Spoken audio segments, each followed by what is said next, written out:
Hi, welcome back to my channel. Today, we're going to be taking a look at the Universal Monsters Frankenstein Transformers Collaborative Frankentron figure. I've been meaning to record this for a couple of weeks now, but I've been sick. In fact, I'm still pretty sick with this damn cough, but I think it's about time I open this up. And I'm excited too, because I love these collaboratives. I think they're fun and they're silly. Like, I love the Jurassic Park and I love the G.I. Joe stuff. I think it's great. And I really wish I got the Dracula figure, but I could not find that anywhere when it first came out. Let's go ahead and take a look, shall we? So first, we got the box. We got this lovely art. It makes him look all menacing and Halloweenish. I know what you're thinking. Why are you reviewing this now when it's, the winter seasons? Fun fact. Modern day Prometheus, or Frankenstein, or the creature, whatever you want to call it, was actually written at Christmas time. So this actually works. At least that's what I was always taught. Let's take, like, is it the box here? You get some nice artwork. My crown fell off. Get more of that artwork here, and you can see that it's just Impactor. And you get the side here. And I love this. This is great. This is fun. It comes out like it's an old VHS cassette. And I love this. I think it is a very fun thing. And like I said in other reviews, I want to see these exclusives be fun like this. Give it just a little bit more bang for its buck. But I'm going to go ahead and get this guy open, and we will take a look at his features and go from there. All right, so here we have Frankentron out of the box. And as you can see, it's pretty cool looking. I do dig it. I do dig a lot of what they have going on here. First off, you do have that wonderful head based off of the Boris Karloff version of the creature. Got these cool hands that are just him holding out like a zombie hands, like he did in the movies.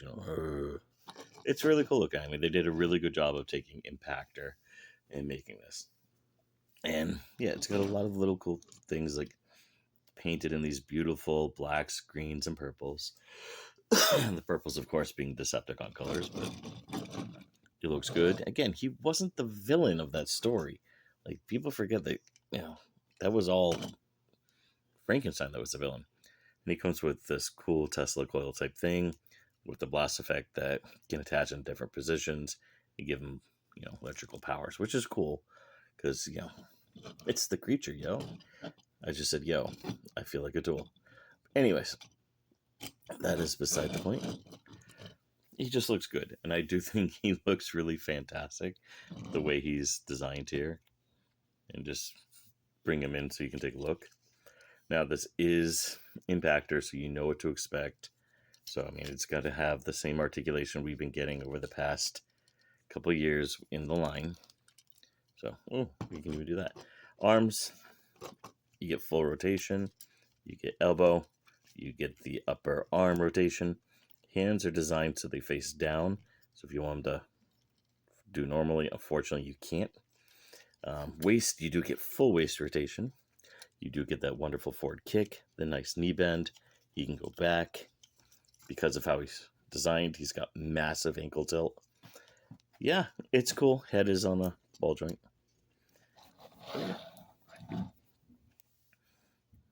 It's an old mold, so there's not a lot to talk about. I mean, they did a fantastic job of taking the mold and updating it to give it that nice look to him. Oh, he even has the little neck bolts. That is fantastic. Again, that is a really nice head sculpt. I really like what they did and how you can incorporate things. Right now, I have the Tesla coil hanging off his back to give him power. But yeah, it's cool. I dig it. I dig it a lot. Let's go ahead and get him transformed. Get him out of the way here. So we're going to go ahead and take this part off. You're going to fold in the hands. Oh, one thing to talk about. Everything on this is really tight, like amazingly tight.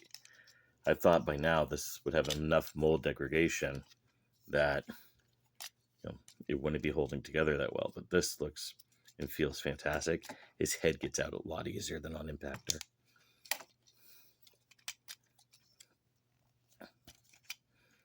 This is part I can't remember how to do because I've rarely transformed Impactor anymore. Let's go ahead and do the legs.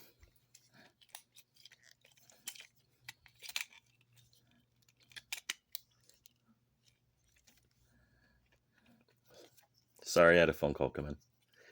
go ahead and get this in, turn this around, bring it down, give it that nice look. This, of course, tabs into these little slots on his arm if I have it right, which I don't. There we go, turn it this way.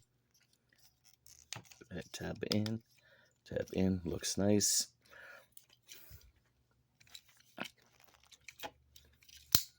These, you just take, which way goes better? This way.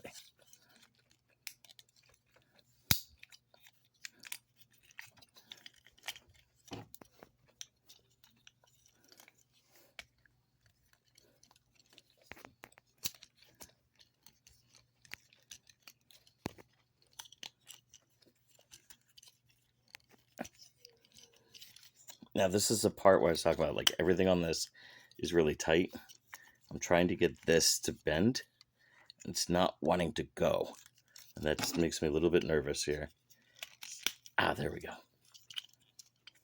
But like I said, everything on it is really tight. You'd be amazed. Like, usually by the time, these molds are used, 250 times like they are, they get a little weak and floppy. And this is neither. This actually feels like it's a brand new figure.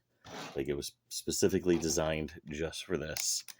And I think that's, wonderful little addition here. I dropped his electricity bomb there. Let's go ahead and get this lined up. You should do this before you get to this part, but I always found it easier just to wait.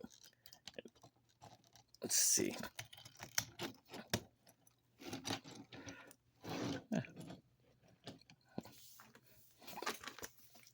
I can't reach the blast effect. I'm too damn fat.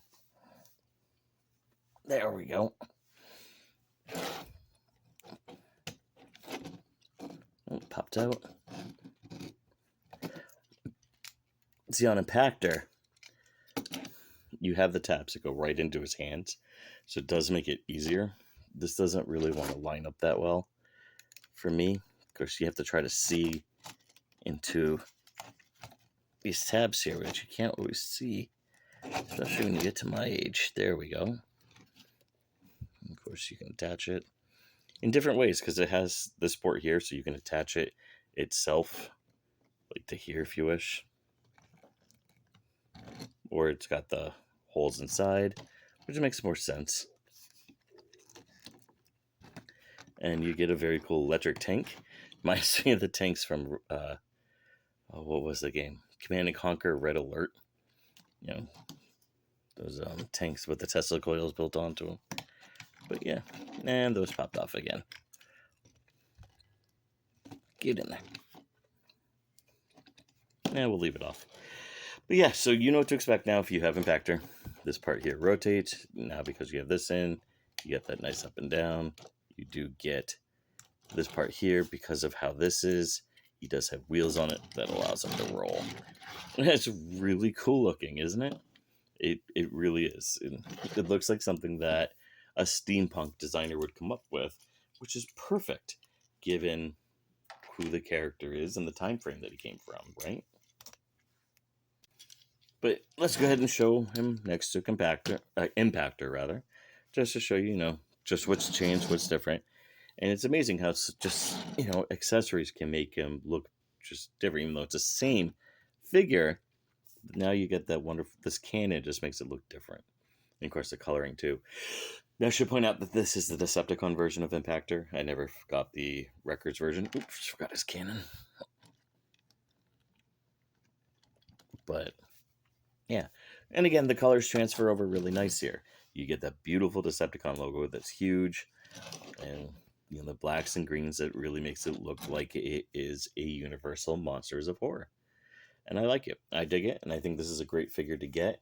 Unfortunately, I've already sold my second copy that I had. I was going to offer it to you guys, but people wanted it, so I sold it. Yeah, tell me what you think down below. If you have the figure, what do you think? If you don't have the figure, do you want to pick it up, or what could you do to make it better in your opinion? Let me know down below. Thanks for watching.